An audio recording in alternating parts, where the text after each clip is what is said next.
Elle a pris soin de la grand-mère d'un sans-abri, sans connaître la vérité. Il était un millionnaire déguisé, et il est tombé amoureux d'elle. L'amour est né dans le mensonge, mais il ne veut pas la perdre. Quand elle découvrira la vérité, s'enfuira-t-elle ou lui donnera-t-elle son cœur? Si cette histoire vous intéresse, n'oubliez pas de vous abonner à notre chaîne et dites-nous de quelle ville vous nous regardez. Nous continuons.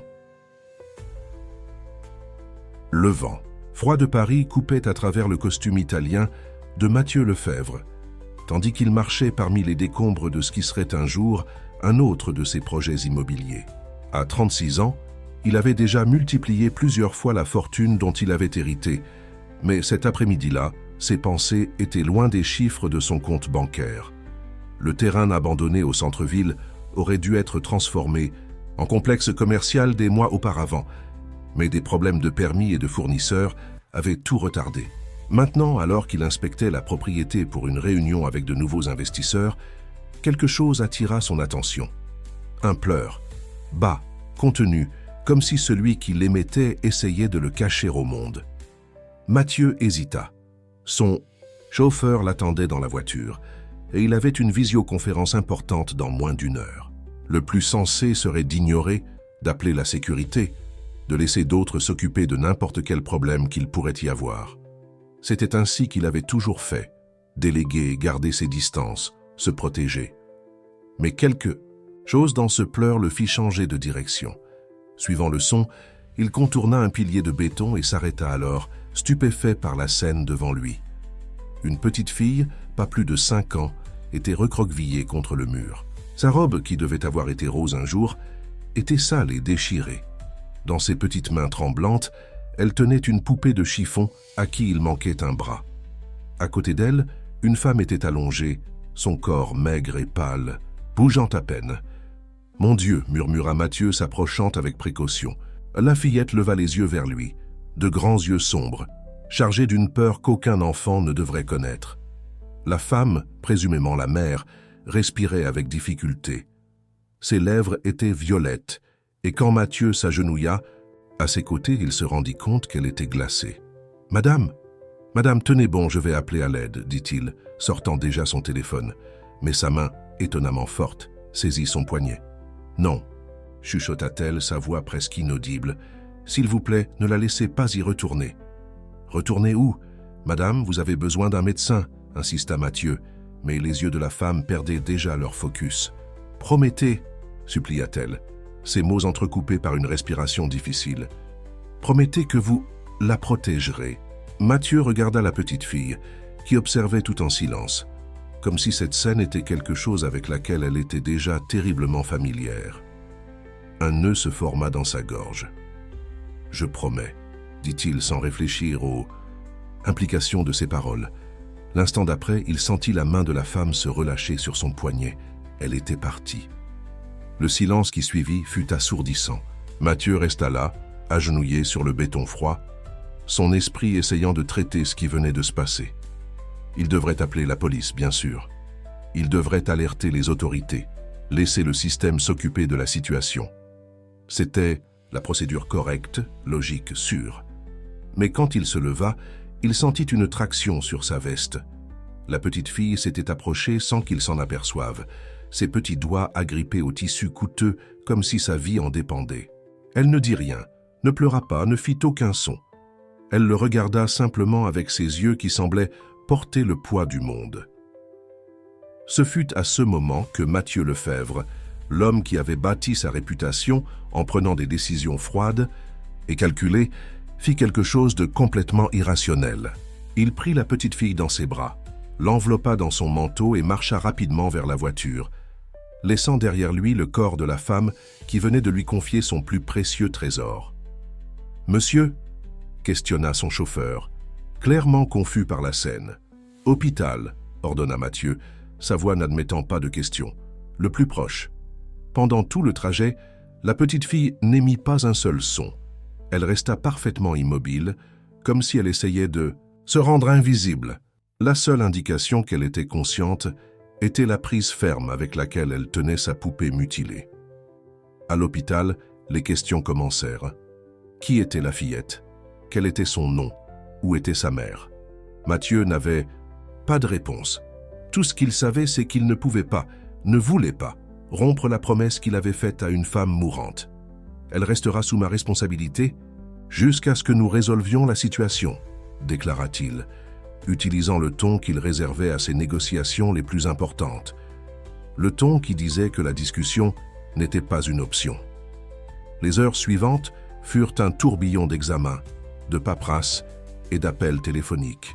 Mathieu annula tous ses engagements, quelque chose qu'il n'avait jamais fait auparavant.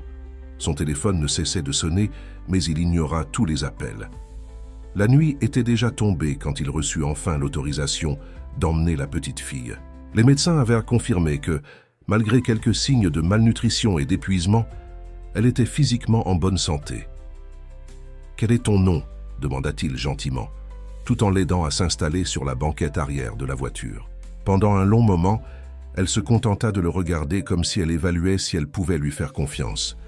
Puis, dans un murmure presque inaudible, « Sophie. »« Sophie », répéta-t-il, sentant le poids de ce nom, de cette responsabilité. « Je suis Mathieu, et je vais prendre soin de toi. » Alors que la voiture traversait la ville illuminée, Mathieu regarda la petite silhouette à ses côtés et ressentit quelque chose qu'il n'avait jamais expérimenté auparavant. La peur. Pas le genre de peur qu'il ressentait en concluant une affaire risquée ou en affrontant un concurrent agressif. C'était une peur plus profonde, plus viscérale. La peur de faillir à cet enfant que le destin avait mise sur son chemin. La peur de ne pas être capable de tenir la promesse qu'il avait faite. Et par-dessus tout, la peur de ce que signifiaient les dernières paroles de cette femme. Ne la laissez pas y retourner. Où et pourquoi? Le penthouse de Mathieu, un appartement de 400 mètres carrés dans le quartier le plus exclusif de Paris, n'avait jamais semblé si vide et en même temps si intimidant. Sophie restait collée à lui, comme une petite ombre silencieuse, ses yeux sombres absorbant chaque détail de l'environnement inconnu. « Tu dois avoir faim, dit-il, réalisant qu'il n'avait aucune idée de ce que les enfants de 5 ans mangeaient. Son réfrigérateur, normalement approvisionné par le service de restauration qu'il engageait, était pratiquement vide. Il mangeait rarement à la maison. Sophie ne répondit pas, mais son estomac grogna audiblement. Mathieu prit le téléphone, prêt à commander à manger, quand il remarqua comme elle se recroquevilla au son de l'appareil. « Tout va bien », la rassura-t-il, baissant le téléphone. « Que dirais-tu si je te préparais quelque chose ?» Il alla jusqu'à la cuisine impeccable, où des casseroles très coûteuses n'avaient jamais été utilisées, et ouvrit des placards jusqu'à trouver un paquet de pâtes. Il réussit à préparer quelque chose de simple, se surprenant lui-même dans le processus. Sophie mangea lentement, méthodiquement, comme si elle était habituée à faire durer chaque repas le plus longtemps possible. Elle ne renversa pas une seule goutte, ne fit aucun désordre. C'était un comportement perturbant d'adulte pour une enfant si petite. Après le dîner improvisé, vint le défi suivant. Où dormirait-elle? L'appartement avait 3 suites, toutes décorées avec un minimalisme élégant qui semblait soudain froid et hostile. « Tu peux avoir cette chambre, dit-il, la conduisant à la pièce la plus proche de la sienne. La salle de bain est là, et je serai juste à côté si tu as besoin de quoi que ce soit. » Sophie entra dans la chambre avec précaution, toujours accrochée à sa poupée. Elle s'arrêta au milieu de la pièce spacieuse, paraissant encore plus petite en contraste avec les meubles modernes. « Veux-tu que je laisse la lumière allumée ?» demanda Mathieu, se sentant complètement non préparé pour la situation. Elle hocha légèrement la tête, montant sur le lit king size avec une agilité qui suggérait l'habitude de se déplacer dans des espaces qui n'étaient pas faits pour elle. Mathieu hésita à la porte. « Bonne nuit, Sophie, » dit-il doucement. Ce fut seulement après s'être retiré dans sa propre chambre qu'il réalisa qu'elle n'avait pas dit un seul mot depuis qu'elle avait prononcé son nom dans la voiture. Le sommeil ne vint pas. Allongé dans son lit, Mathieu repassait les événements de la journée, essayant de comprendre comment sa vie avait changé si drastiquement en quelques heures. Il avait besoin d'un plan. Il devait découvrir qui était cette femme, d'où elle venait, ce qui s'était passé. Vers 3 heures du matin, un son le tira de ses pensées. Un pleur contenu, presque silencieux, venant de la chambre d'à côté. Il se leva immédiatement, mais en s'approchant de la porte de la chambre de Sophie, les pleurs cessèrent, remplacés par une respiration contrôlée, comme si elle feignait de dormir. Son cœur se serra. Combien de temps cet enfant avait-elle? Passé à pleurer seule dans le noir, se forçant à rester silencieuse. Le lendemain matin, Mathieu se réveilla au son de son. Téléphone. Des dizaines de messages et d'appels manqués réclamaient son attention. La réalité du monde extérieur commençait à s'imposer.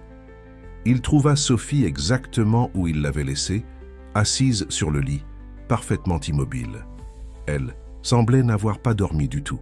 « Bonjour », tenta-t-il, recevant seulement un regard en réponse. « Je dois passer quelques coups de fil, mais après nous pourrons acheter quelque chose pour toi, des vêtements, des jouets. » En mentionnant les jouets, il remarqua comme elle serra plus fort sa poupée cassée. C'était la seule chose qu'elle avait, réalisa-t-il, le seul lien avec sa vie antérieure, avec sa mère. Les heures suivantes furent une course contre la montre. Entre des appels téléphoniques urgents et des emails qui ne pouvaient pas attendre, Mathieu essayait d'organiser les prochaines étapes. Il avait besoin d'aide, quelqu'un qui savait s'occuper d'enfants, quelqu'un qui pourrait enquêter discrètement sur le passé de la mère de Sophie. Mais quand sa secrétaire arriva, apportant une pile de documents qui nécessitaient sa signature, immédiate, quelque chose d'étrange se produisit. Sophie, qui jusqu'alors était restée absolument tranquille, commença à trembler. Ses yeux s'écarquillèrent de pure terreur en voyant la femme en tailleur entrer dans l'appartement. « Sophie !» appela Mathieu inquiet, mais elle avait déjà couru vers la chambre, fermant la porte avec force. « Monsieur Lefebvre !» commença sa secrétaire, clairement confuse par la situation. « Les investisseurs attendent une réponse concernant le projet du centre commercial, et il y a des rumeurs sur le marché concernant votre absence à la réunion d'hier. Annulez tout, ordonna-t-il, se surprenant lui-même. Annulez mon agenda. Pour le reste de la semaine. Mais monsieur, le cours des actions, j'ai dit annuler tout, répéta-t-il, son ton ne laissant aucune place à la discussion. Après le départ de la secrétaire, Mathieu alla jusqu'à la chambre où Sophie s'était cachée. Il la trouva recroquevillée dans le coin le plus éloigné, de la porte serrant sa poupée, tremblant violemment.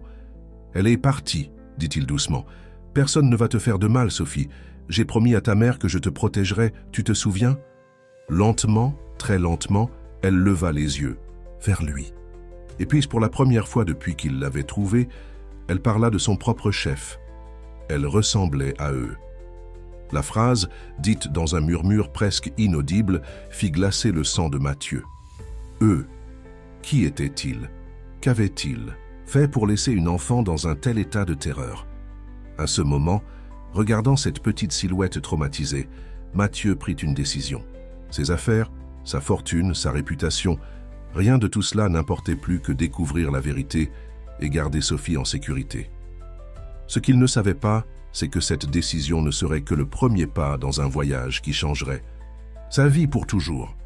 Un voyage qui le forcerait à remettre en question tout ce en quoi il croyait et le mettrait en collision avec des forces qu'il ne comprenait pas encore. Parce que certaines promesses, une fois faites, ne peuvent pas être rompues, même si les tenir signifie tout perdre. Les jours qui suivirent établirent une routine étrange dans l'appartement de Mathieu.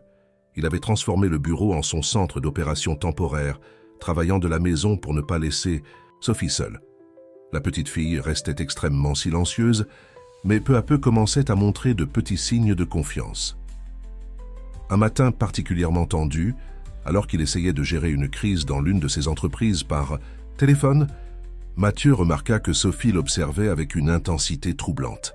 Elle était assise par terre dans le salon, sa poupée cassée sur les genoux, ses yeux sombres fixés sur lui comme si elle essayait de déchiffrer quelque chose. « Non, c'est inacceptable », disait-il au téléphone, sa voix contrôlée mais ferme. « Les permis étaient en ordre, vous les avez vérifiés vous-même. Comment ça, il y a maintenant des irrégularités ?» Sophie continuait d'observer, et il y avait quelque chose dans son regard qui le dérangeait profondément. C'était comme si elle comprenait exactement ce qui se passait, comme si elle en savait plus qu'elle ne le devrait. Après avoir raccroché, frustré par un autre contretemps inexplicable dans ses affaires, Mathieu s'assit par terre à côté d'elle. C'était quelque chose qu'il n'aurait jamais fait avant, s'asseoir par terre dans son costume italien fait sur mesure. Mais beaucoup de choses avaient changé ces derniers jours. « Tu veux me dire quelque chose, Sophie ?» demanda-t-il doucement. Elle baissa les yeux vers la poupée, ses petits doigts ajustant obsessionnellement la robe usée du jouet. Ils font toujours ça, chuchota-t-elle, si bas qu'il l'entendit à peine. Ils qui, Sophie? Qui sont ces personnes? Mais elle se referma de nouveau, comme une coquille se protégeant du monde extérieur. Mathieu avait appris que la presser ne faisait que la faire se replier davantage. Cet après-midi-là, pendant que Sophie somnolait sur le canapé, chose rare, car elle semblait lutter contre le sommeil comme si elle avait peur de dormir, Mathieu reçut un appel de son détective privé. Monsieur Lefebvre, la voix à l'autre bout de la ligne semblait préoccupée. Il y a quelque chose de très étrange dans cette affaire. La femme que vous avez décrite, c'est comme si elle n'existait pas. Comment ça, n'existait pas? Tout le monde existe dans un registre quelconque. C'est là le problème, monsieur. Il n'y a rien, aucun acte de naissance correspondant à la description physique, aucune pièce d'identité, aucun dossier scolaire ou médical. C'est comme si quelqu'un avait complètement effacé son existence. Mathieu sentit un frisson parcourir son échine. Et la petite? Je n'ai rien trouvé non plus. Aucun acte de naissance au nom de Sophie avec ses caractéristiques, ces 7 dernières. Hanné? Le silence qui suivit fut pesant. Comment était-il possible que mère et fille n'existent pas officiellement? Il y a autre chose, continua le détective hésitant. Le corps, il a disparu. Quoi? Quand nous sommes allés vérifier à la morgue, il n'y avait aucune trace d'entrée. C'est comme s'il n'y avait jamais été. Mathieu regarda Sophie, qui dormait, son visage pour la première fois détendu dans le sommeil. Qui était cet enfant? Qui était sa mère? Et quel genre de personne avait assez de pouvoir pour faire disparaître des corps et des registres? Ses pensées furent interrompues par le son strident de l'interphone. Sophie se réveilla instantanément, ses yeux écarquillés de peur. « Monsieur Lefebvre », la voix du gardien semblait tendue. « Il y a 2 personnes ici. Elles disent de ce qu'elles sont de l'aide sociale à l'enfance. » Mathieu sentit son cœur s'accélérer. Il n'avait pas officiellement enregistré la présence de Sophie. Il savait qu'il devait le faire, mais quelque chose le faisait retarder cette décision. Comment l'ASE savait-elle pour elle? « Dites que je ne suis pas là », répondit-il, mais il fut interrompu par une voix féminine autoritaire qui prit l'interphone. « Monsieur Lefebvre, nous avons des informations concernant une mineure en situation irrégulière sous votre garde. Si vous ne nous recevez pas maintenant, nous reviendrons avec un mandat judiciaire et la police. » Sophie commença à trembler violemment. En quelques secondes, elle s'était accrochée à la jambe de Mathieu, son petit corps secoué par une panique silencieuse. « S'il te plaît, chuchota-t-elle ses premières paroles en 2 jours, ne les laisse pas m'emmener. » Mathieu s'agenouilla, se mettant à sa hauteur. « Personne ne t'emmènera, Sophie, je l'ai promis, tu te souviens ?» Mais quand il se leva pour répondre à l'interphone, il remarqua quelque chose qui fit glacer son sang. À travers la fenêtre du salon, il vit une voiture noire garée de l'autre côté de la rue. Ce n'était pas une voiture officielle de Madge l'ASE, et il y avait 2 autres hommes à l'intérieur, observant son immeuble. « Monsieur Lefebvre », insista la voix dans l'interphone. « Nous attendons votre réponse. » Mathieu regarda Sophie, la voiture suspecte. Son téléphone ou la conversation avec le détective était encore à l'écran. En quelques secondes, il devait prendre une décision qui pourrait tout changer. S'il recevait les personnes de l'ASE, il ferait ce qui était légalement correct. C'était la procédure appropriée, la voie officielle pour régulariser la situation de Sophie. Mais quelque chose dans son instinct lui criait que c'était un piège, qu'au moment où il ouvrirait cette porte, il perdrait Sophie pour toujours, et il y avait une promesse qu'il devait tenir. « Sophie », appela-t-il doucement, prenant déjà les clés de la voiture de secours dans le tiroir, la voiture que même son chauffeur ne savait pas qu'il possédait. « Tu me fais confiance ?» La petite fille hocha la tête, ses yeux ne quittant jamais les siens. « Alors prends ta poupée, nous allons faire une balade. » La décision de Mathieu de quitter son appartement, cet après-midi-là changea le cours de tout. En quelques minutes, sa vie organisée et prévisible se transforma en quelque chose qu'il reconnaissait à peine. Conduisant dans les rues de Paris avec Sophie à l'arrière, il essayait de garder son calme, tandis que son téléphone sonnait. Sans cesse, des appels de son avocat, de ses associés, même de journalistes. Apparemment, son absence prolongée générait déjà des spéculations sur le marché. « Où allons-nous » demanda Sophie à voix basse, sa voix presque perdue dans le bruit de la circulation. « Dans un endroit sûr » répondit-il, bien qu'il ne sût pas exactement où serait cet endroit. C'est alors que son téléphone sonna une fois de plus. C'était un numéro qu'il ne reconnaissait pas, mais quelque chose le poussa à répondre. Mathieu, une voix féminine, familière, mais qu'il ne parvenait pas à identifier immédiatement. « Je sais que vous êtes avec la petite. J'ai besoin que vous me rejoigniez. » Qui est-ce? Quelqu'un qui connaissait sa mère. Quelqu'un qui peut t'aider. Mais ça doit être maintenant. Mathieu hésita, regardant Sophie dans le rétroviseur. La petite fille s'était recroquevillée sur la banquette, serrant sa poupée, mais ses yeux étaient alertes, observant chacun de ses mouvements. « Comment puis-je savoir que je peux vous faire confiance ?» La femme au téléphone soupira. « Parce que je sais pourquoi elle tient cette poupée comme si sa vie en dépendait. Je sais qu'il lui manque un bras, et je sais qu'à l'intérieur de ce bras, il y avait quelque chose que sa mère voulait protéger à tout prix. » Mathieu faillit freiner la voiture en pleine rue.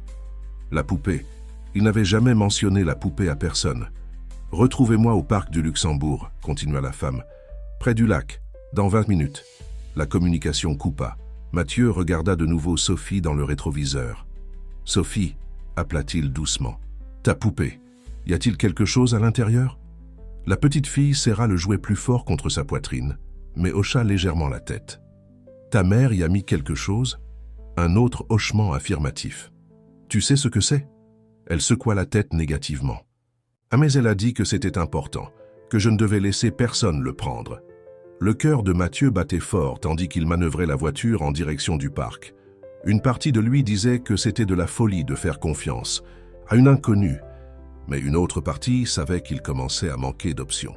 Le parc du Luxembourg était relativement vide cet après-midi nuageux. Mathieu gara la voiture là où il pouvait garder une bonne vue sur les alentours et prit Sophie dans ses bras. Elle ne protesta pas, s'accrochant à lui comme elle l'avait fait depuis le premier jour. C'est alors qu'il la vit.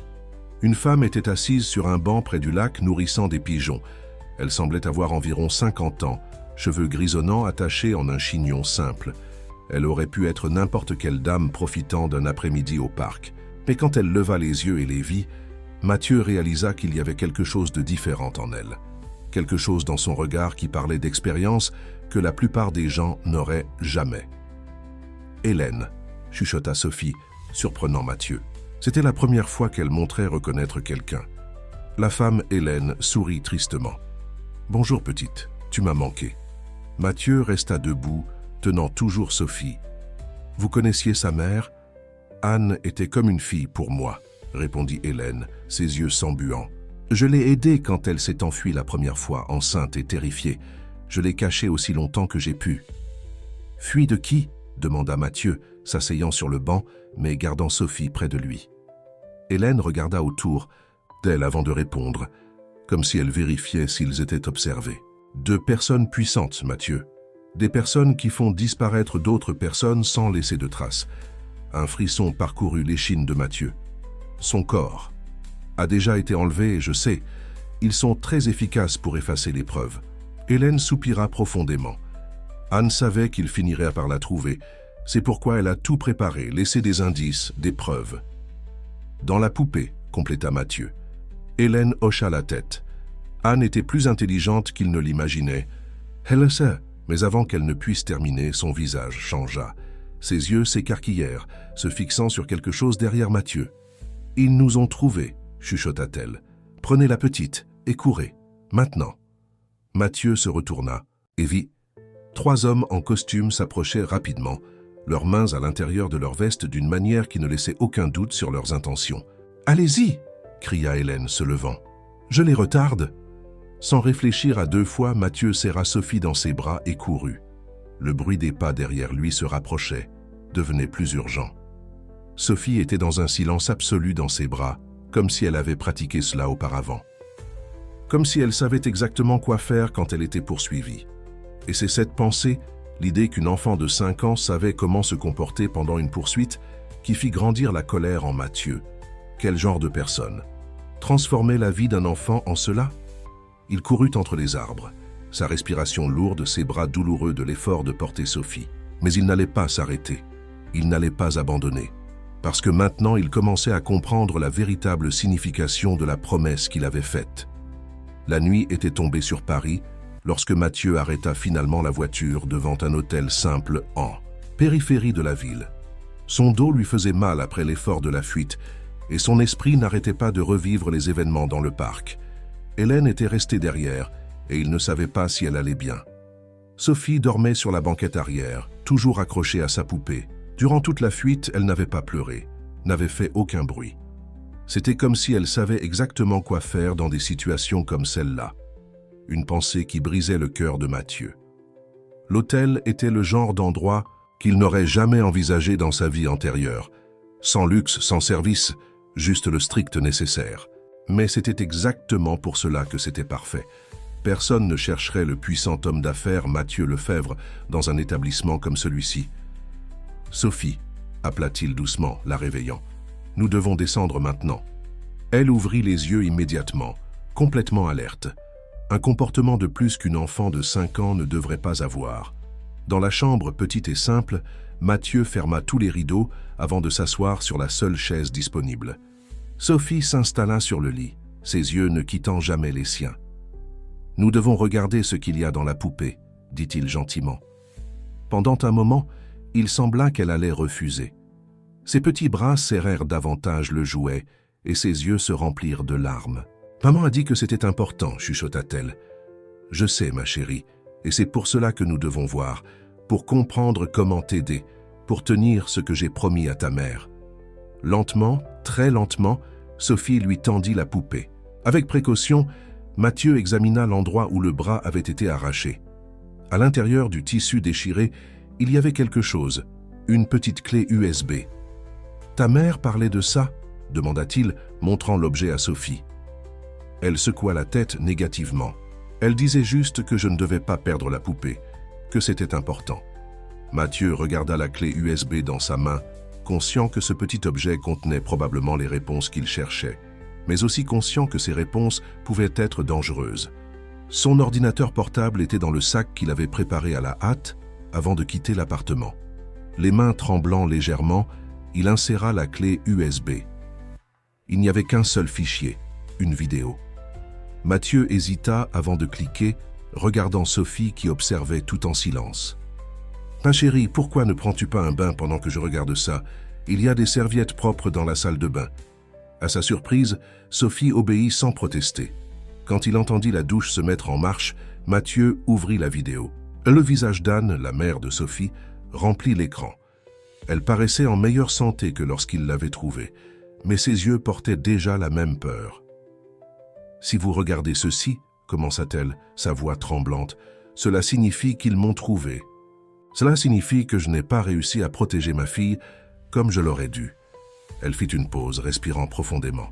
« J'ai travaillé comme comptable pour un groupe d'entreprises écrans. Au début, je n'ai pas réalisé ce qui se passait. Quand j'ai compris la vraie nature des affaires, il était déjà trop tard. Il ne laisse personne partir. » Mathieu sentit son cœur s'accélérer. La vidéo continuait. « J'ai découvert des choses que je n'aurais pas dû.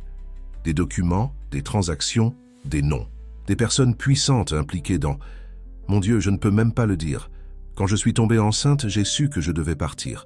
Je ne pouvais pas laisser ma fille grandir dans cet environnement. » Des larmes coulaient sur le visage d'Anne dans la vidéo. Mais il ne laissa personne partir. Personne. Je me suis enfuie enceinte avec l'aide d'Hélène. J'ai passé les 5 dernières années à me cacher, à changer de ville, toujours en fuite. Sophie n'a jamais eu une vie normale à cause de moi. Elle essuya ses larmes du dos de la main. Sur cette clé USB se trouvent toutes les preuves. Nom, date, valeur, documents. Tout ce que j'ai pu rassembler est ici. C'est mon assurance vie. Où c'était? Si vous regardez ceci, cela signifie que ça n'a pas fonctionné. Mathieu mit la vidéo en pause, son esprit tournant. C'était plus grand qu'il ne l'imaginait. Il ne s'agissait pas seulement de protéger une enfant, il s'agissait d'un système que des personnes puissantes tueraient pour garder secret. Le bruit de la douche s'était arrêté. Sophie sortit de la salle de bain portant l'une de ses chemises comme chemise de nuit. Elle semblait encore plus petite ainsi. « Tu as vu, maman ?» demanda-t-elle doucement, remarquant l'ordinateur ouvert. Mathieu ferma rapidement l'ordinateur. « Oui, ma chérie, je l'ai vu. » Sophie monta sur le lit, ses cheveux encore mouillés. Elle était triste? Un peu, répondit-il honnêtement. Mais tu sais ce qu'elle était surtout? Courageuse. Très courageuse, comme toi. La petite fille posa sa tête sur l'oreiller, tenant toujours sa poupée maintenant, sans la clé USB. « Mathieu » appela-t-elle sa voix somnolente. « Tu vas partir aussi ?» La question frappa Mathieu comme un coup, de poing dans l'estomac. Combien de personnes cet enfant avait-elle déjà perdu? Combien de fois avait-elle dû recommencer, se cacher, fuir? « Non, Sophie, répondit-il, s'asseyant au bord du lit. Je ne vais nulle part. J'ai promis à ta mère que je prendrais soin de toi, tu te souviens? Et je tiens toujours mes promesses. » Elle le regarda longuement, comme si elle évaluait la véracité de ses paroles. Puis, pour la première fois depuis qu'il l'avait rencontrée, Sophie sourit. C'était petit, presque imperceptible, mais c'était là. Et à ce moment, en observant cet enfant finalement s'endormir avec un reste de sourire sur les lèvres, Mathieu sut que sa vie ne serait plus jamais la même, parce que maintenant, il avait quelque chose pour lequel se battre vraiment. Les jours suivants furent un exercice de paranoïa et d'adaptation. Mathieu, habitué au luxe et au confort, se retrouvait maintenant à sauter d'hôtel en hôtel, choisissant toujours des établissements modestes où son visage ne serait pas reconnu. Son téléphone était éteint, et il ne l'allumait que brièvement pour vérifier les messages en utilisant des numéros jetables. Ce qu'il vit ne le surprit pas. Ses entreprises étaient en chaos. Les titres spéculaient sur sa disparition. Soudaine, il y avait des rumeurs de problèmes financiers, d'enquêtes, de scandales. Sa fortune, construite au fil des ans, s'effondrait en quelques jours. Mais ce qui l'inquiétait le plus, c'étaient les autres nouvelles, de petites notes sur une enquête de l'aide sociale à l'enfance concernant l'enlèvement d'une mineure, sur une femme non identifiée retrouvée morte, sur une assistante sociale disparue après une visite au parc. Hélène. Il n'avait pas de nouvelles d'elle depuis cet après-midi au Luxembourg. « Tu es inquiet », dit Sophie pendant le petit déjeuner dans un autre hôtel simple. Ce n'était pas une question. Mathieu la regarda, surpris. Ces derniers jours, Sophie avait commencé à parler davantage, bien qu'elle fût toujours extrêmement sélective avec ses mots. Un peu, admit-il. Il avait appris que lui mentir était inutile. D'une façon ou d'une autre, elle savait toujours. C'est à cause de l'argent ? Il faillit s'étouffer avec son café. « Comment sais-tu à propos de ça ?» Sophie haussa les épaules, jouant avec son pain. « Je t'ai entendu parler au téléphone hier, et j'ai vu les chiffres sur ton ordinateur. » Mathieu fronça les sourcils. « Tu comprends les chiffres ? Maman m'a appris, » répondit-elle simplement. Elle disait que je devais être intelligente, que la connaissance était un pouvoir. Une fois de plus, Mathieu sentit son cœur se serrer. Quel genre de vie était-ce où une enfant de 5 ans devait comprendre les finances comme stratégie? C'est de survie. Ce n'est pas seulement l'argent, dit-il finalement. Je m'inquiète pour toi, pour ta sécurité. Sophie le regarda avec ses yeux trop vieux pour son âge. Ils ne vont pas arrêter de chercher, tu sais. Je sais, mais je ne vais pas arrêter de te protéger non plus. C'est alors que quelque chose d'étrange se produisit. Sophie se leva de sa chaise, marcha jusqu'à lui et, pour la première fois, l'enlaça. C'était une étreinte hésitante, comme si elle n'était pas habituée à ce geste, mais elle était sincère. Maman disait que parfois, on doit tout perdre pour gagner quelque chose de mieux, chuchota-t-elle contre son épaule. Mathieu sentit des larmes se former dans ses yeux. Comment une enfant si petite pouvait-elle être si sage? Le moment fut interrompu par des coups à la porte. Immédiatement, Sophie s'éloigna, ses yeux écarquillés de peur. « Service de chambre », appela une voix féminine. « Nous n'avons rien commandé », répondit Mathieu, prenant déjà Sophie dans ses bras et se dirigeant vers la porte arrière. Il demandait toujours des chambres avec 2 sorties. « Monsieur Lefebvre », continua la voix plus basse maintenant. « Je suis ami d'Hélène, elle m'a envoyé. » Mathieu s'arrêta. Sophie dans ses bras était tendue mais pas paniquée, et il avait appris à faire confiance à ses instincts. « Prouvez-le », exigea-t-il à travers la porte.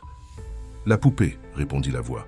La clé USB était dans le bras gauche. « Hélène m'a dit que vous l'aviez déjà trouvée. » Mathieu regarda Sophie qui hocha légèrement la tête.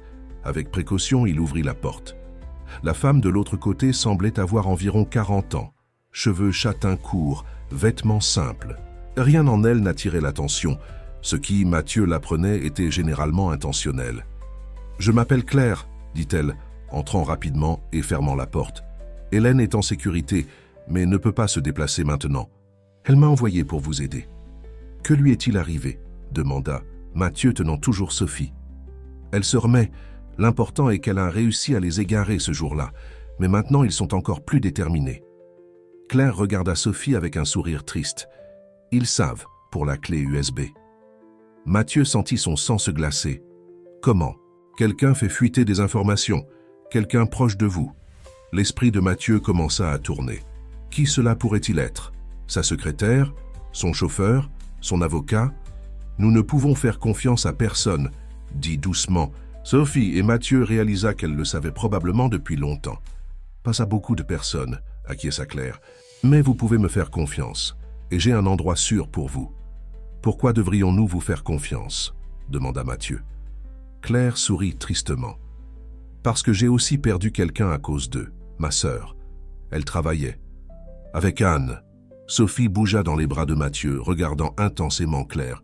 Tante Marie. Claire hocha la tête, ses yeux embués. Oui, petite. Ta mère et ma sœur étaient amies. Elles ont essayé de partir ensemble, mais... Elle ne termina pas la phrase. Elle n'en avait pas besoin. L'endroit est sûr? Demanda.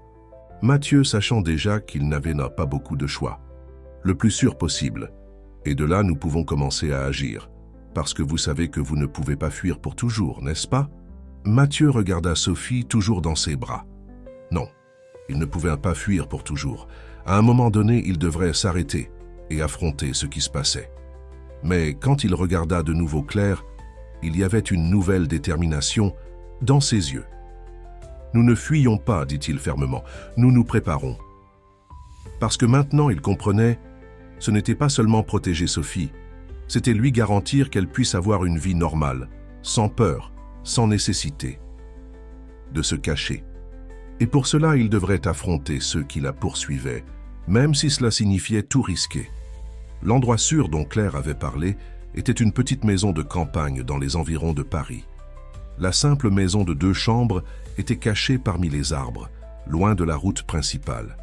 Pour Mathieu, habitué aux penthouse luxueux et aux hôtels 5 étoiles, cela aurait dû sembler un déclin.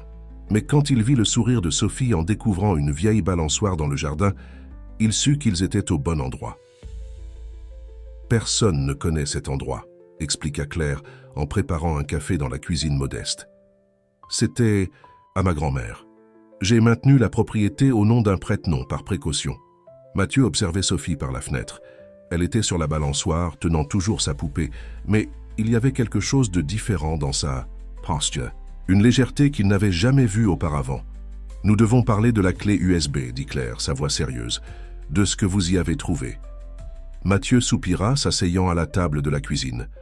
Des documents, beaucoup de documents, des transactions financières, des noms, des dates. Anne était méticuleuse dans ses registres. Et vous avez compris ce qu'ils signifient. Certains, oui, ce sont des systèmes de blanchiment d'argent, principalement.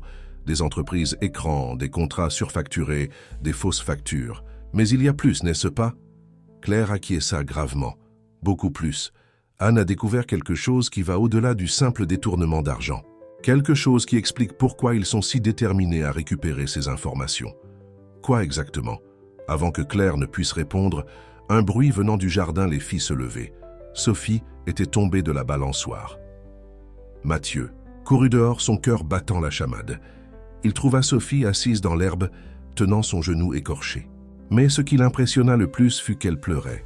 C'était la première fois qu'il la voyait pleurer ouvertement. « Hé, tout va bien » dit-il doucement, s'agenouillant à côté d'elle. « Laisse-moi voir ça. » À sa surprise, Sophie ne se recula pas quand il examina la blessure.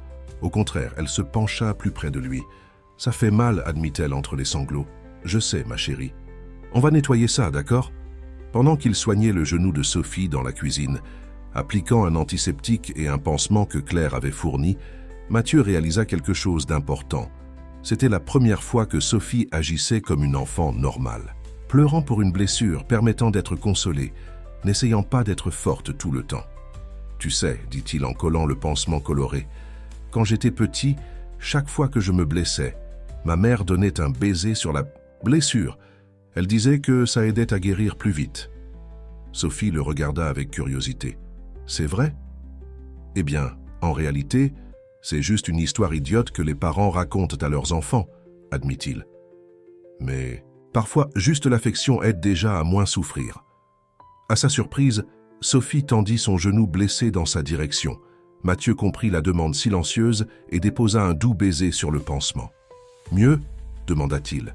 Sophie hocha la tête, un petit sourire se formant sur ses lèvres. « Mieux ?»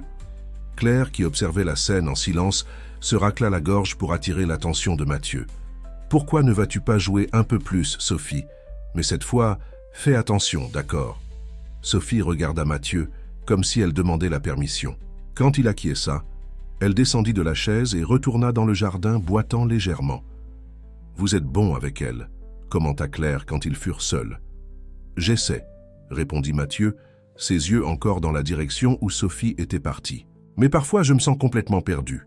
Comment quelqu'un peut-il blesser un enfant ainsi? La forcer à grandir avec tant de peur ?» Claire soupira lourdement. « Les gens font des choses terribles pour l'argent et le pouvoir, Mathieu, et ce qu'Anne a découvert. Eh bien, disons qu'il y a des gens qui tueraient pour garder cela secret. Qu'a-t-elle découvert exactement ?» Claire regarda autour d'elle, comme si elle vérifiait s'ils étaient vraiment seuls, puis baissa la voix. Les entreprises écrans n'étaient pas seulement pour le blanchiment d'argent. Elles faisaient partie d'un réseau plus grand. Un réseau qui implique des personnes puissantes, des politiciens, des hommes d'affaires, des personnes qui se considèrent au-dessus de la loi. Mathieu sentit un frisson parcourir son échine. « Quel genre de réseau ?»« Le genre qui détruit des vies, » répondit Claire amèrement. « Comme il a détruit la vie de ma sœur, comme il a presque détruit la vie de Sophie. » Avant qu'elle ne puisse élaborer, un son attira leur attention. Sophie était à la porte de la cuisine, pâle. « Il y a une voiture qui arrive, » dit-elle, sa voix tremblant légèrement. Claire courut à la fenêtre. « Merde !» murmura-t-elle. « Comment nous ont-ils trouvés si vite ?» Mathieu prit Sophie dans ses bras automatiquement. « Y a-t-il une autre sortie ?»« Par l'arrière, » répondit Claire, déjà en mouvement. « Il y a un sentier qui mène jusqu'à la route secondaire. Ma voiture est cachée là. »« Votre voiture ? Mais nous sommes venus dans la mienne. Et ils l'ont probablement tracée. Ils vont se rendre compte du piège bientôt. Nous devons être rapides. » Tandis qu'il courait par le sentier entre les arbres, Sophie complètement silencieuse dans ses bras, Mathieu réalisa qu'ils étaient de nouveau en fuite. Mais cette fois, c'était différent. Cette fois, il ne fuyait pas seulement pour protéger Sophie. Il fuyait pour gagner du temps. Parce que maintenant, ils commençaient à comprendre la véritable dimension de ce qu'ils affrontaient. Et ils savaient qu'ils auraient besoin de plus qu'un simple refuge pour résoudre cette situation. La voiture de Claire serpentait sur des routes secondaires, tandis que la nuit tombait. Sophie s'était endormie sur la banquette arrière, toujours accrochée à sa poupée, le pansement coloré sur son genou, un souvenir aigre doux de la brève normalité qu'ils avaient expérimentée. « Comment nous ont-ils trouvés ?» demanda Mathieu pour la 3e fois, son esprit essayant de traiter les événements de la journée. Claire gardait les yeux fixés sur la route sombre. « Il n'y a qu'une explication. Quelqu'un nous suit. Quelqu'un de proche. Mais qui? Vous êtes la seule personne qui sait où nous étions. » « Pas nécessairement, » répondit Claire, faisant un virage serré. « Réfléchissez bien. Qui d'autre savait que vous étiez avec Sophie? Qui pourrait tracer vos mouvements ?» Mathieu fronça les sourcils, repassant mentalement les derniers jours. Son chauffeur? Non, il avait congédié tous les employés. Sa secrétaire? Elle n'avait pas non plus de contact avec lui depuis qu'il avait quitté l'appartement. Son avocat? C'est alors que la réalisation le frappa comme un coup de poing dans l'estomac. « Mon détective privé, murmura-t-il. C'est lui qui a découvert qu'il n'y avait pas de registre d'Anne et Sophie. Lui qui m'a parlé de la disparition du corps. Et probablement lui qui a alerté Hills sur chacun de vos pas, compléta Claire. C'est ainsi que ça fonctionne, Mathieu. Ils ont des gens partout. Des gens qui semblent t'aider mais qui en réalité ne font que surveiller. » Mathieu se sentit nauséeux en réalisant combien il avait été naïf. Combien d'informations avait-il livrées sans s'en rendre compte? « Où allons-nous maintenant ?» demanda-t-il, remarquant qu'ils avaient laissé la ville derrière eux. « Au seul endroit où nous pouvons vraiment être en sécurité, » répondit Claire. « À la seule personne qui peut nous aider à utiliser les informations qu'Anne a laissées. Et qui serait-ce? Mon mari. Ex-mari, en fait. Il est procureur, incorruptible. Et plus important, il a les ressources nécessaires pour protéger. Sophie, pendant que nous enquêtons sur tout cela. » Mathieu regarda la petite fille endormie sur la banquette arrière. « Vous êtes sûr qu'on peut lui faire confiance? C'est lui qui a aidé Hélène à monter le réseau de protection pour... » Les personnes qui fuyaient, eux. C'est lui qui a essayé d'enquêter sur la disparition de ma sœur, même quand tout le monde disait qu'elle était simplement partie. Claire fit une pause, ses yeux brillants de larmes contenues. Et c'est lui qui a perdu sa carrière au parquet pour avoir refusé de classer l'affaire. Maintenant, il travaille dans une petite juridiction en province, mais maintient ses contacts, ses connexions. Mathieu absorba l'information en silence. Une vie de plus détruite par ce réseau mystérieux qui semblait avoir des tentacules partout. C'est alors que Sophie bougea sur la banquette arrière, murmurant quelque chose dans son sommeil. Mathieu se tourna pour vérifier et remarqua qu'elle faisait un cauchemar. « Non !» murmurait-elle, son petit front plissé d'inquiétude. « S'il vous plaît, non !» Sans réfléchir à deux fois, Mathieu passa à la banquette arrière avec précaution pour ne pas la réveiller. Doucement, il l'attira sur ses genoux, caressant ses cheveux comme il avait appris que cela la calmait. « Tout va bien », chuchota-t-il. « Tu es en sécurité, je suis là. » Peu à peu, Sophie se détendit dans ses bras, le cauchemar se dissipant à son toucher et sa voix. Claire observa la scène dans le rétroviseur, un petit sourire sur ses lèvres. « Vous savez, » commenta-t-elle, doucement. « Quand Anne m'a parlé de vous, de comment elle avait confié sa fille à un étranger dans ses derniers moments, j'avoue que j'ai douté de son jugement. » Mathieu continuait à caresser les cheveux de Sophie, sentant sa respiration maintenant tranquille contre sa poitrine. « Mais maintenant je comprends, » continua Claire. « Elle a vu quelque chose en vous, quelque chose que vous ne saviez peut-être, même pas que vous aviez. Et qu'est-ce que ce serait? La capacité d'aimer inconditionnellement, de placer quelqu'un au-dessus de vous-même, de votre propre sécurité, de votre propre confort. » Mathieu regarda la petite fille endormie dans ses bras, pensant à combien sa vie avait changé depuis qu'il l'avait trouvée sur ce terrain abandonné. Comment ses priorités s'étaient complètement transformées. « Elle m'a sauvé », dit-il simplement. Claire hocha la tête, comprenant. C'est ce que les enfants font. Ils nous sauvent de nous-mêmes. Ils nous montrent ce qui compte vraiment. Le reste du voyage se déroula en silence. Seulement le son doux du moteur et de la respiration de Sophie remplissant l'air. Mathieu la garda dans ses bras pensant à tout ce qu'il devait encore affronter. Parce que maintenant il savait, ce n'était plus seulement tenir une promesse. Ce n'était même pas seulement protéger Sophie. Il s'agissait de lui garantir qu'elle puisse avoir une vie normale, une vie où elle pourrait être juste une enfant, sans peur, sans cauchemar, sans nécessité d'être forte tout le temps. Et pour cela, il devrait faire plus que simplement fuir. Il devrait affronter ceux qui la poursuivaient. Il devrait exposer la vérité qu'Anne avait découverte. Même si cela signifiait risquer tout ce qu'il possédait, parce que certaines batailles doivent être menées, certains risques doivent être pris, surtout quand le prix est le bonheur d'un enfant. L'aube trouva la voiture de Claire garée devant une maison modeste dans les environs d'une petite ville de province. Sophie s'était réveillée il y a peu, encore somnolente dans les bras de Mathieu. « C'est ici, dit Claire, coupant le moteur, la maison de Robert. » Mathieu observa la construction simple, si différente de ce qu'il aurait imaginé pour la résidence d'un procureur. Le jardin était un peu négligé et la peinture s'écaillait à certains endroits. C'était le genre d'endroit qui n'attirait pas l'attention. Probablement c'était l'intention. Un homme apparut à la porte avant qu'il ne puisse sortir de la voiture. Il semblait avoir une cinquantaine d'années, cheveux grisonnants et un visage marqué par les soucis. Ses yeux cependant étaient vifs et alertes. « Entrez vite », fit-il signe. « Ce n'est pas sûr de rester exposé. » À l'intérieur de la maison, le contraste avec l'extérieur était évident. Bien que la décoration fût simple, il y avait des équipements de technologie avancée discrètement positionnés. Caméras de sécurité, capteurs de mouvement, écran montrant le périmètre de la propriété. Robert. Claire fit les présentations. Voici Mathieu Lefebvre et voici Sophie. L'homme s'agenouilla pour être à la hauteur de Sophie, qui se cacha partiellement derrière la jambe de Mathieu. « Bonjour, petite, » dit-il doucement. « Ta mère était une femme très courageuse, tu sais ?» Les yeux de Sophie s'écarquillèrent. « Vous connaissiez ma mère ?»« Je l'ai connue, » répondit Robert, sa voix gentille. « Elle est venue me voir une fois quand elle était enceinte de toi. Elle voulait de l'aide pour vous protéger toutes les deux. » Sophie serra plus fort la jambe de Mathieu, mais ses yeux restèrent fixés sur Robert. « Pourquoi vous n'avez pas pu aider ?» demanda-t-elle, sa voix petite mais accusatrice.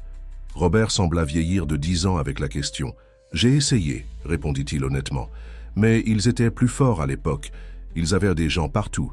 J'ai seulement pu donner quelques orientations, quelques contacts sûrs. Comme Hélène, compléta Sophie. Oui, comme Hélène. Robert se leva, tournant son attention vers Mathieu. Et maintenant, vous êtes ici parce que nous avons enfin une vraie chance de mettre fin à tout cela. Mathieu hocha la tête, plaçant instinctivement sa main sur l'épaule de Sophie. La clé USB contient plus que de simples documents, compléta Robert, marchant vers une table couverte de papier. Anne était beaucoup plus intelligente qu'il ne l'imaginait. Elle n'a pas seulement collecté des preuves, elle a créé des connexions, cartographié l'ensemble du réseau. Il étala quelques papiers sur la table. C'étaient des diagrammes complexes montrant des liens entre entreprises, noms, dates. Cela va au-delà du simple blanchiment d'argent, continua Robert. C'est un réseau de pouvoir qui s'étend sur des décennies, des personnes influentes utilisant des entreprises apparemment légitimes pour... Un bruit venant de l'extérieur l'interrompit. Claire courut vers l'un des écrans de surveillance. « Merde !» murmura-t-elle. « Ils nous ont trouvés. »« Impossible !» répondit Robert, déjà en mouvement. « Personne ne connaît cet endroit. »« Quelqu'un le connaît, » dit Mathieu, prenant Sophie dans ses bras automatiquement. « Quelqu'un sait toujours. » Robert tapa rapidement sur un clavier et l'un des murs de la pièce bougea, révélant un passage. « Par ici, » indiqua-t-il. Il y a un tunnel qui mène jusqu'à un hangar abandonné à un demi-kilomètre d'ici. Il y a une voiture préparée là-bas. « Tu viens avec nous ?» demanda Claire, poussant déjà Mathieu et Sophie vers le passage. Robert secoua la tête. « Non, je dois rester et les retarder, et je dois sauver ce que je peux des documents. »« Robert, » commença Claire, mais il l'interrompit. « Va, Claire, tu sais quoi faire, tu sais où aller. » Claire hésita un moment, puis s'approcha rapidement et l'embrassa. Ce fut un baiser rapide, chargé d'histoire et de regrets. « Fais attention, tête. »« Deux mules, » murmura-t-elle. « Toi aussi, » répondit-il avec un petit sourire. Puis à Mathieu, « Prenez soin d'elle. » Mathieu acquiesça solennellement, comprenant le poids de cette demande. Le passage se referma derrière eux, les laissant dans l'obscurité du tunnel. Claire alluma une lampe de poche, éclairant le chemin devant eux. « Il va s'en sortir ?» demanda Sophie doucement à l'oreille de Mathieu. « Oui, ma chérie, » répondit-il, priant pour ne pas mentir. Tandis qu'ils avançaient dans le tunnel humide, Mathieu ne pouvait s'empêcher de penser à comment ils en étaient arrivés là, à comment sa vie s'était transformée d'une success story entrepreneuriale en une fuite désespérée par des tunnels secrets. Mais quand Sophie appuya sa tête contre son épaule, lui faisant totalement confiance pour la maintenir en sécurité, il sut qu'il n'y avait pas d'autre endroit où il devrait être. Parce que parfois, le vrai succès ne se mesure pas en argent ou en pouvoir. Parfois, il se mesure au poids d'un enfant dans vos bras, vous faisant confiance pour faire l'impossible, pour la protéger. Et Mathieu ferait exactement cela. Il ferait l'impossible. Le hangar abandonné était exactement ce que Robert avait décrit. Une voiture simple mais en bon état était stationnée au fond, couverte par une bâche. Claire travailla rapidement pour la découvrir, tandis que Mathieu gardait Sophie près de lui, ses yeux attentifs à tout mouvement suspect. « Où allons-nous ?»« Maintenant ?» demanda-t-il quand ils furent tous dans le véhicule. Claire démarra la voiture avant de répondre. « Au seul endroit où nous pouvons vraiment utiliser les informations que nous avons. L'endroit qu'Anne avait prévu depuis le mai. Début. Et où serait-ce ? À le siège du journal où ma sœur travaillait avant de disparaître. Elle y avait un ami, un rédacteur en chef, quelqu'un qui ne peut pas être acheté. » Mathieu fronça les sourcils. « Un journal ? Ne serait-ce pas trop évident ?»« Exactement pour ça, c'est parfait, » répondit Claire, manœuvrant la voiture hors du hangar. « Ils n'imagineraient jamais que nous irions dans un lieu si public. Ils s'attendent à ce que nous continuions à nous cacher, à fuir. » Sophie, qui était inhabituellement silencieuse même selon ses standards, parla finalement, comme l'histoire. « À du lièvre et de la tortue. » Mathieu la regarda, surpris. « Comment ça, ma chérie ?»« Maman me racontait cette histoire, » expliqua-t-elle, sa voix basse mais ferme. Le lièvre était tellement occupé à courir qu'il n'a pas remarqué que la tortue allait tout droit vers la ligne d'arrivée. Claire sourit dans le rétroviseur. « Exactement, petite. Parfois, le chemin le plus évident est le plus sûr. » Mathieu n'était pas totalement convaincu, mais quelque chose dans le raisonnement avait du sens. Tous ses instincts lui criaient de continuer à fuir, à se cacher. Mais peut-être était-il temps pour une approche différente. Le trajet jusqu'à la ville fut tendu. Chaque voiture qui passait à côté d'eux semblait une menace potentielle. Chaque sirène distante faisait accélérer leur cœur. Sophie dormit à certains moments, mais son sommeil était agité. Elle murmurait des mots incompréhensibles, son petit front plissé d'inquiétude. Mathieu la gardait près de lui, chuchotant des mots de réconfort chaque fois qu'elle s'agitait. « Vous tenez vraiment à elle », commenta Claire à un moment donné, sa voix douce pour ne pas réveiller Sophie. « Plus que je n'aurais imaginé possible », admit Mathieu.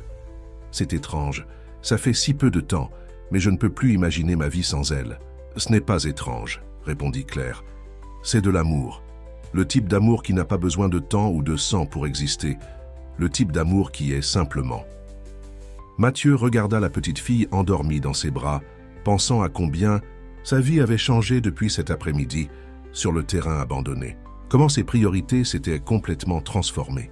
« Vous savez ce qui est le plus incroyable ?» demanda-t-il de façon rhétorique. « Elle m'a sauvé bien plus que je ne l'ai sauvée. » Claire acquiesça avec compréhension. Les enfants ont ce pouvoir. Ils nous montrent qui nous sommes vraiment, nous font vouloir être de meilleures personnes. Le reste du voyage se déroula dans un silence relatif, chacun perdu dans ses propres pensées.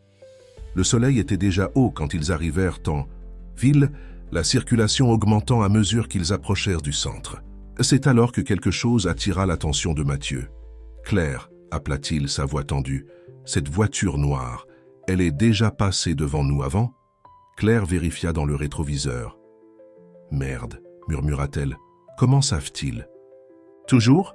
Sophie se réveilla avec le mouvement de la voiture faisant un virage serré. « Ils sont ici, dit-elle simplement, et il y avait tant de résignation dans sa voix que cela brisa le cœur de Mathieu.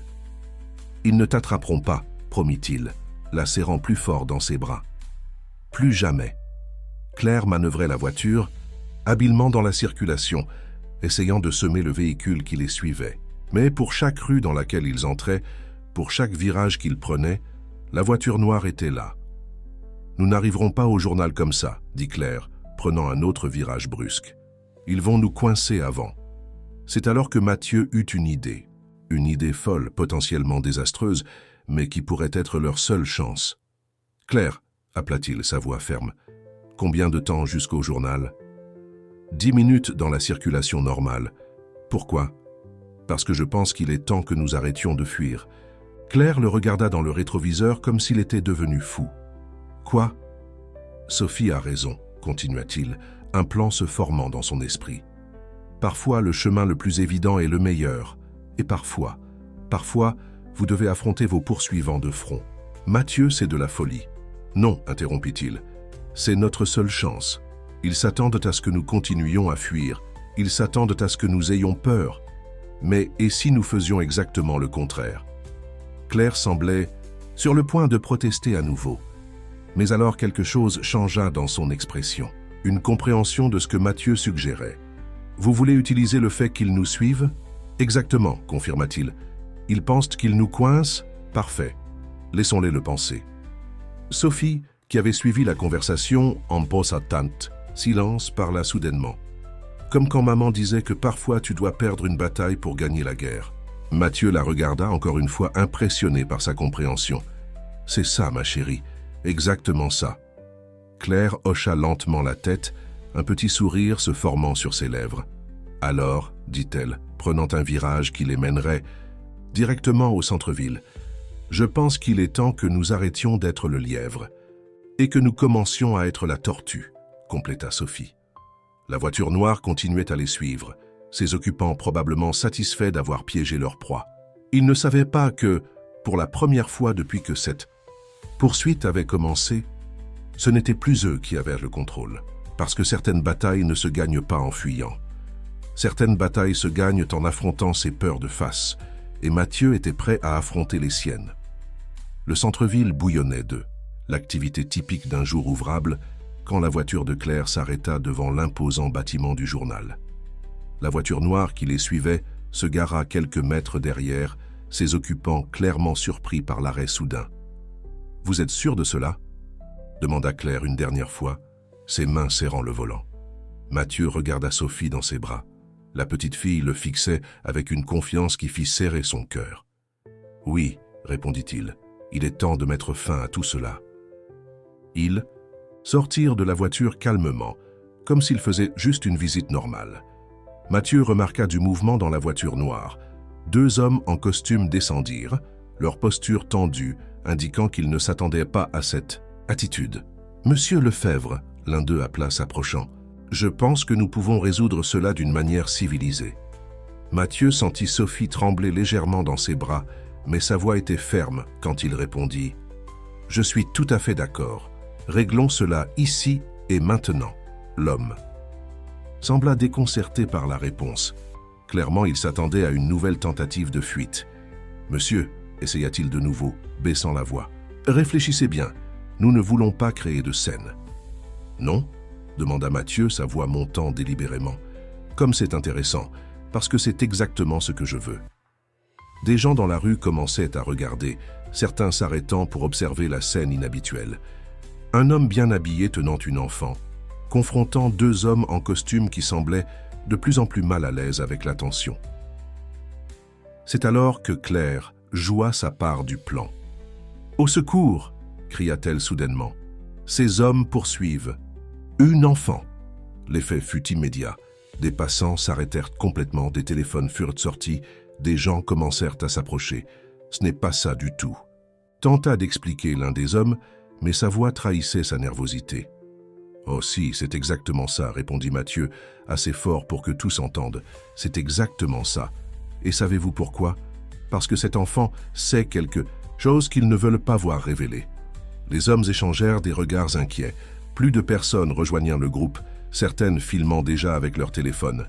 « Réfléchissez bien à ce que vous faites », avertit le premier homme, sa voix maintenant presque un murmure. « J'y réfléchis », répondit Mathieu. « Pour la première fois de ma vie, je réfléchis très clairement. » Ce fut à ce moment que Sophie fit quelque chose qui surprit tout le monde. Elle se tourna dans les bras de Mathieu, faisant face aux hommes pour la première fois. « Je n'ai plus peur de vous », dit-elle, sa voix petite mais ferme. La foule réagit immédiatement.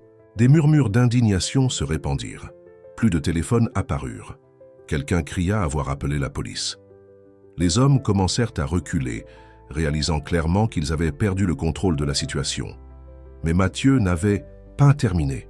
« Savez-vous ce qui est le plus intéressant ?»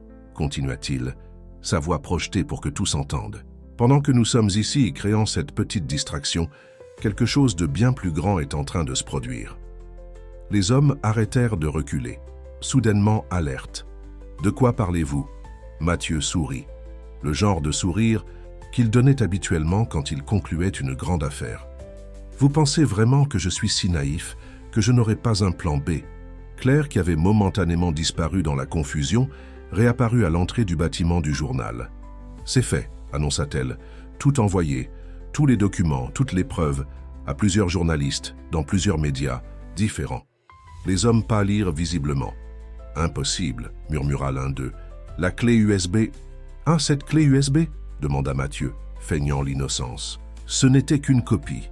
L'original, disons qu'Anne était bien plus intelligente que vous ne le pensiez. » C'est alors que des sirènes commencèrent à retentir au loin, se rapprochant rapidement. « Je crois que c'est notre signal de départ. » Commenta Claire. Les hommes couraient déjà vers leur voiture, mais c'était trop tard. La foule s'était refermée autour d'eux, empêchant leur fuite. Certaines personnes criaient, d'autres continuaient à filmer. « Allons-y », dit doucement Mathieu à Sophie. « C'est fini. » Mais avant qu'il ne puisse bouger, Sophie fit quelque chose d'inattendu. Elle tendit sa poupée en direction des hommes qui paraissaient maintenant acculés. « Je n'ai plus besoin de ça, dit-elle. Je n'ai plus besoin de me cacher. » Mathieu sentit des larmes se former dans ses yeux. Ce petit geste, un enfant se libérant enfin de sa peur, signifiait plus que n'importe quelle victoire qu'il avait jamais remportée. Tandis que les sirènes se rapprochaient et que la foule continuait de grossir, Mathieu serra Sophie plus fort. « Tu es en sécurité maintenant », chuchota-t-il à son oreille. « Vraiment en sécurité. » Et pour la première fois depuis qu'il l'avait trouvée sur ce terrain abandonné, Sophie le crut vraiment. Mais ce qu'aucun d'eux ne savait, c'est qu'il y avait encore une dernière révélation à venir. une vérité qui changerait toute une fois de plus. 3 mois s'écoulèrent depuis ce matin devant le journal. Le scandale qui suivit la divulgation des documents d'Anne ébranla des structures qui semblaient inébranlables. Des personnes puissantes furent exposées, des systèmes furent révélés, et tout un réseau de corruption commença à s'effondrer. Mathieu observait la ville par la fenêtre de son nouvel appartement, plus petit et plus simple que le précédent, mais infiniment plus accueillant. Le son des rires venait de la chambre à côté où Sophie jouait avec sa nouvelle poupée. L'ancienne avait été conservée comme preuve, mais elle ne semblait pas s'en soucier. « Tu réfléchis encore ?» demanda Claire, entrant dans le salon, avec 2 tasses de café. « Toujours, » répondit-il, acceptant l'une des tasses. « Parfois, ça semble avoir été un rêve. » Claire sourit, s'asseyant sur le canapé. Un cauchemar qui a eu une fin heureuse. Presque heureuse, ne corrigea Mathieu. Ils n'ont toujours pas retrouvé Hélène. Elle apparaîtra quand ce sera sûr, assura Claire. Tu sais comme elle est prudente. Mathieu acquiesça, mais avant qu'il ne puisse répondre, Sophie entra en courant dans le salon. « Regarde !» s'exclama-t-elle, montrant un dessin. « J'ai fait notre famille !» Le cœur de Mathieu fondit en voyant le dessin coloré. Lui, Sophie, Claire et même Hélène étaient représentés par des traits enfantins joyeux. Il n'y avait plus de peur dans ses traits, plus d'ombre. « C'est magnifique, ma chérie, dit-il, la prenant sur ses genoux. On le met sur le réfrigérateur ?» Sophie acquiesça avec enthousiasme, mais son visage devint alors sérieux. « Mathieu, » appela-t-elle sa voix petite mais déterminée, « je peux te demander quelque chose. Bien sûr, n'importe quoi. Je peux t'appeler papa. » Le monde sembla s'arrêter un moment. Mathieu sentit des larmes se former dans ses yeux, tandis que Claire essuyait discrètement les siennes. « Oui, » réussit-il à répondre, sa voix émue. « Oui, ma petite. » Sophie, maintenant officiellement sa fille, après un processus d'adoption qui s'était déroulé avec une rapidité surprenante, l'étreignit fortement. « Tu sais que maman m'a dit une fois que parfois on choisit sa famille, » commenta-t-elle toujours dans ses bras. « Qu'il n'est pas nécessaire d'être du même sang pour être vraiment une famille. Ta mère était une femme très sage, » répondit Mathieu, embrassant le sommet de sa tête. C'est alors que la sonnette retentit.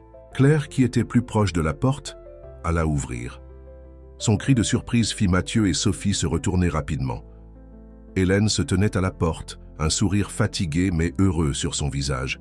« Tante Hélène !» cria Sophie, sautant des genoux de Mathieu et courant pour l'embrasser. « Bonjour petite !» répondit Hélène, l'étreignant fortement. « Tu m'as manqué. » Quand elles se séparèrent enfin, Hélène regarda Mathieu avec une expression sérieuse. « Nous devons parler, dit-elle. Il y a quelque chose que vous devez savoir. Quelque chose qu'Anne m'a dit avant que tout n'arrive. » Ils s'assirent dans le salon, Sophie toujours accrochée à Hélène comme si elle craignait qu'elle ne disparaisse à nouveau. « Anne savait qu'elle ne survivrait pas, » commença Hélène, sa voix douce. « Elle a tout planifié, chaque détail. Y compris vous, Mathieu. » « Comment ça ? Elle vous observait depuis des mois, elle a étudié votre profil, votre personnalité. Elle savait que derrière cette façade d'homme d'affaires froid se cachait quelqu'un avec un cœur immense, attendant juste une raison de s'en soucier. » Mathieu sentit son monde tourner légèrement. « Vous dites que ce n'était pas une coïncidence, » compléta Hélène. « Anne a choisi ce terrain spécifiquement parce qu'elle savait que vous y seriez ce jour-là. Elle savait que vous seriez la seule personne capable de protéger Sophie, de l'aimer comme elle le méritait. » Sophie, qui avait écouté tout en silence, regarda Mathieu avec des yeux brillants. « Alors maman t'a choisi pour être mon papa ?» Mathieu ne put contenir ses larmes cette fois. « Il semblerait que oui, ma chérie, » répondit-il, l'attirant sur ses genoux. « Il semblerait que ta mère nous ait choisis l'un pour l'autre. » Hélène sourit, ses propres yeux embués. Anne disait toujours que parfois les meilleures familles sont celles que le destin, ou une mère très intelligente, réunit intentionnellement. Cette nuit-là, après que Sophie se fut finalement endormie et qu'Hélène se fut installée dans la chambre d'amis, Mathieu resta éveillé pensant à combien sa vie avait changé. Il avait perdu sa fortune, une grande partie utilisée pour assurer la sécurité de Sophie et aider d'autres familles affectées par le système qu'ils avaient démantelé. Il avait perdu son statut, son pouvoir, son influence dans le monde des affaires. Mais il avait gagné quelque chose de bien plus précieux, une famille, une vraie famille, construite non avec de l'argent ou du pouvoir, mais avec de l'amour, du courage et des choix. En regardant Sophie dormant paisiblement dans son nouveau lit, entourée de jouets normaux et de livres pour enfants, Mathieu sut qu'il n'échangerait rien de cela contre ce qu'il avait avant. Parce que certaines pertes sont en réalité des gains déguisés. Et certaines promesses faites à des étrangers peuvent se transformer en les plus grands cadeaux que la vie puisse offrir. « Merci Anne », chuchota-t-il dans la chambre silencieuse. « Merci de m'avoir choisi, de nous avoir choisis. » Et quelque part, il en était sûr, Anne souriait,